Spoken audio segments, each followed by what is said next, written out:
سندھ کے شہر ٹنڈو جام کی ایک سوسائٹی میر غلام حیدر میں شعبہ خدام المساجد والمدارس کے تحت تعمیر کی جانے والی فیضان مدینہ مسجد کا افتتاح ہوا، جس میں مقامی لوگوں اور دعوت اسلامی کے ذمہ داران نے شرکت کی۔ رکن شورا حاجی محمد ایاز اتاری نے مسجد بنانے اور اسے آباد کرنے کے موضوع پر گفتگو کی اور شرکاء کو بھی دعوت اسلامی کے دینی و فلاحی کاموں میں عملی طور پر شرکت کرنے اور مدنی عطیات دعوت اسلامی کو دینے کی ترغیب دلائی۔ اس حوالے سے رکن شورا حاجی محمد ایاز اتاری نے مدنی خبروں سے گفتگو کرتے ہوئے فرمایا، خدام المساجد والمدارس اور مجلس تعمیرات ان کے ذریعے دعوت اسلامی مساجد بناتی ہے، مدارس بناتی ہے۔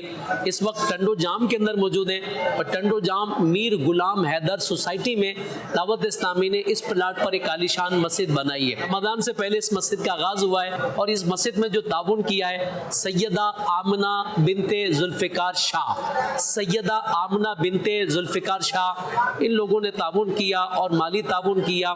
ان کے تعاون سے دعوت اسلامی نے یہ مسجد کو بنایا ہے اور یہ مسجد کا آغاز ہوا ہے۔ اللہ تبارک و تعالی سیدہ آمنہ بنت ذوالفقار شاہ کو دین و دنیا کی برکتیں اور بھلائیاں عطا فرمائے۔ بعد میں رکن شورا حاجی محمد ایاز اتاری نے باجماعت نماز ادا کروائی اور مسجد کا افتتاح کیا، جبکہ مسجد کے لیے جگہ دینے والوں اور اس کی تعمیر میں حصہ ملانے والوں کی خیر خواہی کے لیے دعا بھی کروائی۔